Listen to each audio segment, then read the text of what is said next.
Hello. आज हम देखेंगे कि डिफरेंट टाइप्स ऑफ अलग अलग टाइप्स ऑफ म्यूचुअल फंड कौन से रहते हैं और कहाँ पे हम अपना इन्वेस्टमेंट कर सकते हैं। So different types of mutual fund कौन कौन से हैं। पहले वीडियो में हमने देखा कि what is a mutual fund और म्यूचुअल फंड कैसे वर्क करते हैं। सेकंड पार्ट आता है इसके बाद कि different types of mutual fund कौन कौन से। अगर आप देखो तो mainly mutual funds 3 to 4 categories में डिवाइड होते हैं। Firstly equity funds.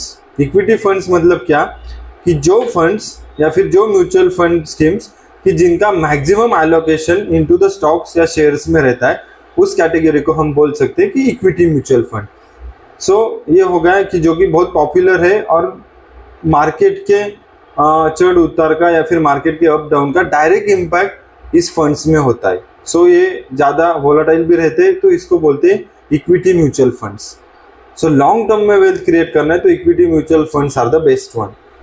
Second type होता है कि debt funds. What is a debt funds?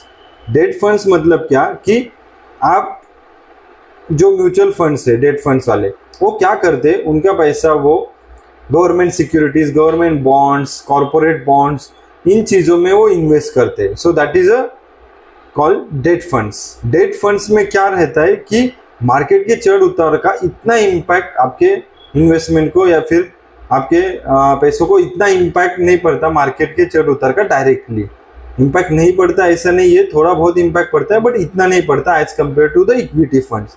That is the difference between the equity funds and the debt funds.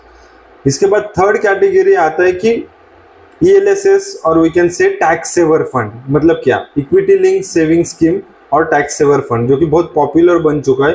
इसमें 3 इयर्स का lock in period रहता है। अब एक बार पैसे का इन्वेस्टमेंट किया तो 3 इयर्स का इसमें लॉक इन पीरियड रहता है।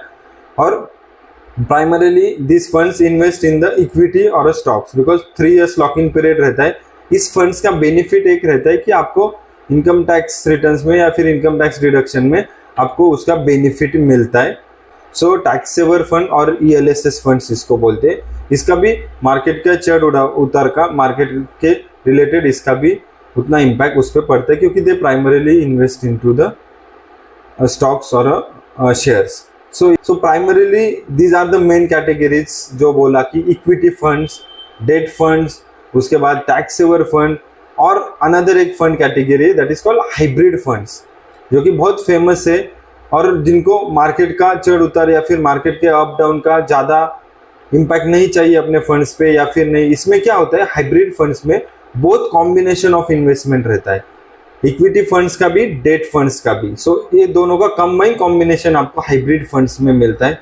जो इन्वेस्टर्स जिनका रिस्क एपेटाइट इतना नहीं है, जिनको इतना रिस्क लेना नहीं है, कंजर्वेटिवली, स्टडीली, श्योरली अपना पैसा ग्रो करना है, इन्वेस्ट करके ग्रो करना है, उनके लिए हाइब्रिड फंड्स एक अच्छा ऑप्शन है क्योंकि मार्केट का अप साइड डाउन साइड का उन पे इतना इम्पैक्ट नहीं पड़ता जितना इक्विटी फंड्स में होता है।